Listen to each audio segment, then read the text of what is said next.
Hello students, आज के इस वीडियो में आप सभी का स्वागत। आज मैं आपको profits in lieu of salary के संबंध में चर्चा कर रहा हूँ। Profits in lieu of salary यानी कि वेतन के बदले लाभ किस प्रकार से कर योग्य होते हैं, इसके बारे में मैं आपको इस वीडियो के माध्यम से बताने जा रहा हूँ। सबसे पहले हम लेते हैं कि करदाता को नौकरी से हटाने पर जो क्षतिपूर्ति की राशि नियोक्ता से मिलती है वह वेतन के बदले लाभ के रूप में कर योग्य होती है।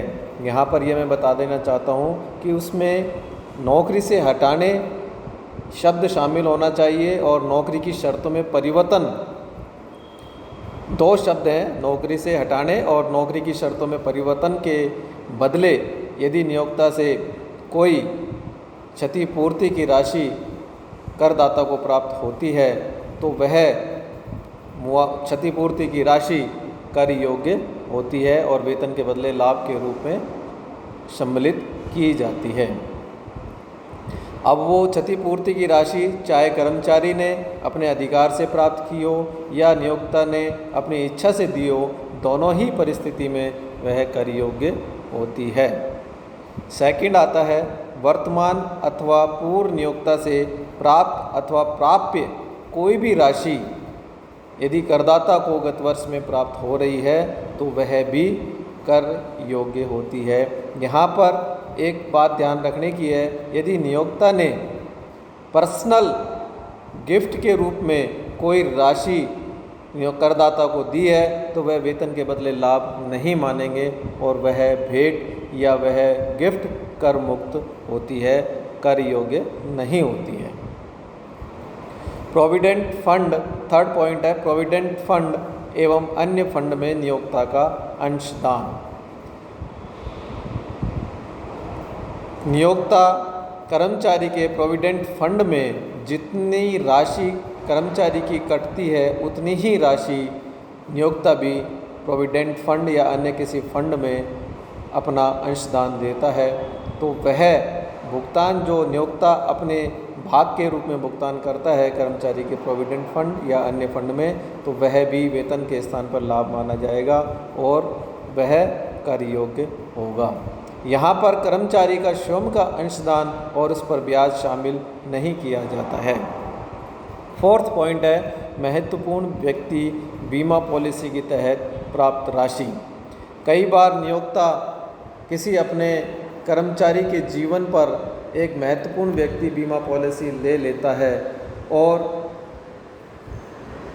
उसके तहत यदि कोई राशि किसी करदाता को प्राप्त होती है और उस पर जो कोई बोनस की राशि भी प्राप्त होती है तो वह भी वेतन के बदले लाभ के रूप में कर योग्य होती है। महत्वपूर्ण बीमा पॉलिसी ऐसी पॉलिसी होती है जो नियोक्ता द्वारा ऐसे कर्मचारियों के जीवन पर ली जाती है जो नियोक्ता के लिए अधिक उपयोगी होते हैं या जिनके न होने पर नियोक्ता को अत्यधिक हानि का संभावना रहती है। अतः ऐसी पॉलिसी से प्राप्त यदि कोई राशि कर्मचारी को वेतन के बदले मिलती है तो वह वेतन के बदले मिलने वाले लाभ के रूप में वेतन शीर्षक में शामिल करके कर योग्य आय होती है, अर्थात उस पर कर की गणना की जाएगी।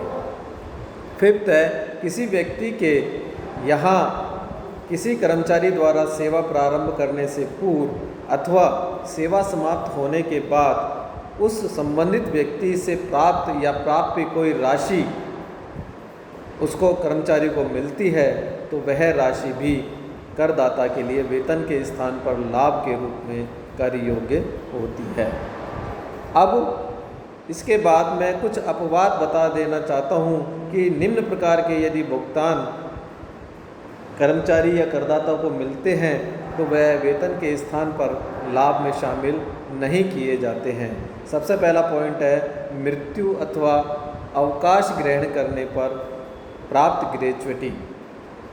कर्मचारी को अपने सेवा काल के बाद, यानी कि अब सेवा से अवकाश लेने के बाद या असामयिक मृत्यु होने पर उसके वारिस या उनके उत्तराधिकारी को जो ग्रेजुएटी मिलती है, अवकाश ग्रहण करने पर संबंधित कर्मचारी को ग्रेजुएटी मिलती है, तो वह ग्रेजुएटी की राशि वेतन के स्थान पर लाभ के रूप में शामिल नहीं की जाती है और वह कर मुक्त होती है। पेंशन की एक मुश्त राशि भी अगर एक मुश्त राशि करदाता ने ली है तो वह भी कर मुक्त होती है और उस पर किसी प्रकार का कोई कर देय नहीं होता है और उसे वेतन के स्थान पर लाभ में शामिल नहीं किया जाएगा। छटनी पर प्राप्त क्षतिपूर्ति। कई बार कर्मचारियों को उनकी योग्यता के आधार पर छटनी कर दी जाती है और उस छटनी के उपरांत यदि कोई क्षतिपूर्ति नियोक्ता से प्राप्त होती है तो वह भी कर मुक्त होती है। स्वेच्छा से सेवानिवृत्ति पर प्राप्त क्षतिपूर्ति। कई बार कर्मचारी स्वयं अपनी इच्छा से सेवानिवृत्ति प्राप्त करते हैं और उस सेवानिवृत्ति के उपरांत नियोक्ता के द्वारा कोई क्षतिपूर्ति राशि दी जाती है तो वह भी कर मुक्त होती है, वेतन के स्थान पर लाभ में शामिल नहीं होती है। नेक्स्ट पॉइंट है वैधानिक प्रोविडेंट फंड से भुगतान। कर्मचारी को वैधानिक प्रोविडेंट फंड से यदि किसी प्रकार का कोई भुगतान यदि मिलता है तो वह भुगतान भी वेतन के स्थान पर लाभ में शामिल नहीं करते हैं। इसी प्रकार से प्रमाणित प्रोविडेंट फंड और अनुमोदित सुपरएनुएशन फंड से भी यदि कर्मचारी को कोई भुगतान के रूप में राशि मिलती है तो वेतन के स्थान पर लाभ में शामिल नहीं किए जाएंगे और वो कर मुक्त होते हैं। मकान किराया भत्ता निर्धारित राशि तक कर मुक्त होता है। उस निर्धारित राशि से अधिक यदि मकान किराया किसी कर्मचारी को मकान किराया भत्ता मिलता है तो वह अधिक राशि कर योग्य होगी। निर्धारित राशि तक कर मुक्त होती है और अधिक राशि कर योग्य होती है और उसको वेतन के स्थान पर लाभ में शामिल किया जाता है। धन्यवाद। आज के इस वीडियो में इतना ही।